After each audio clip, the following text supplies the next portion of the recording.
Most people in life are trying to figure out, well, life.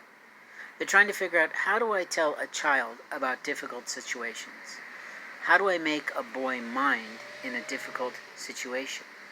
How do I force a child to be more than he is really in this world?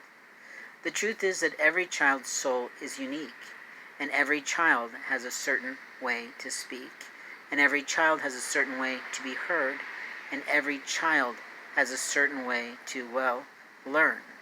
You see, if we don't understand our child's learning styles, then we don't really know how to school them when it's time. When it's time to tell them something important, we sometimes have to say, what's important in your life right now? We have to ask them questions about their lives and listen carefully. Then we take part of what's important to them and we turn it into a story.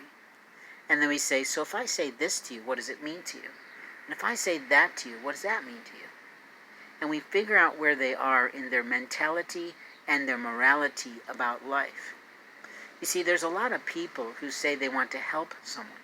So they'll ply in and they'll try to manipulate and they'll try to gather intel and information, and then they'll take that information and sell it quickly. They'll talk about their experience in gossip.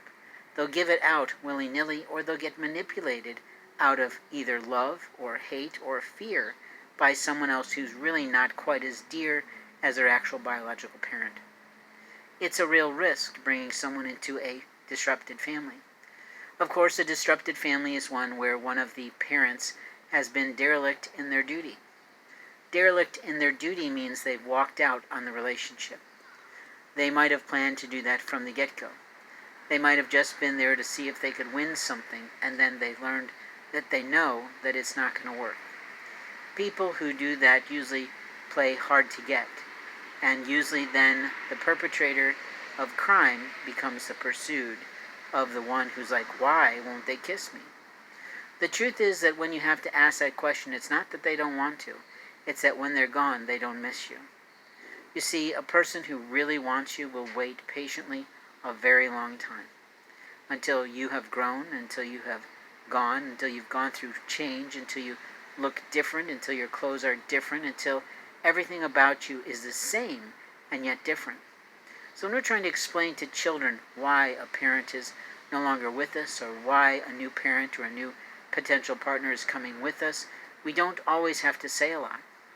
You see, as an adult we have rights, and this is something that we start with when we talk to children. What are the rights of a human being?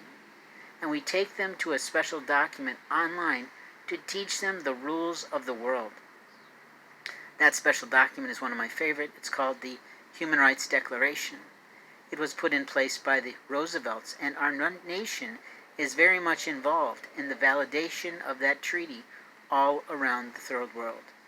The problem is we don't always apply that treaty as we should under the international laws that govern us to ourselves. We don't always apply it to our families, we don't always apply it to our friends and colleagues, and we most certainly rarely apply it to the social circles we mix and mingle in, or the places that are needing survival.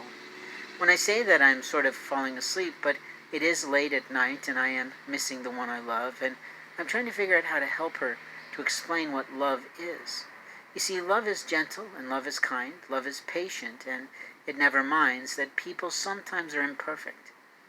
And when a person is imperfect, we simply say, I love your strengths. I can overlook your weaknesses. But I know that you're working, I know that you're evolving, I know that you're changing, I know that you're learning, and I know that today is a new day, and yesterday is far gone. You see, when we learn to love unconditionally, we literally say, whatever happened between us is forgiven, because I love you. And that's the way the Lord Jesus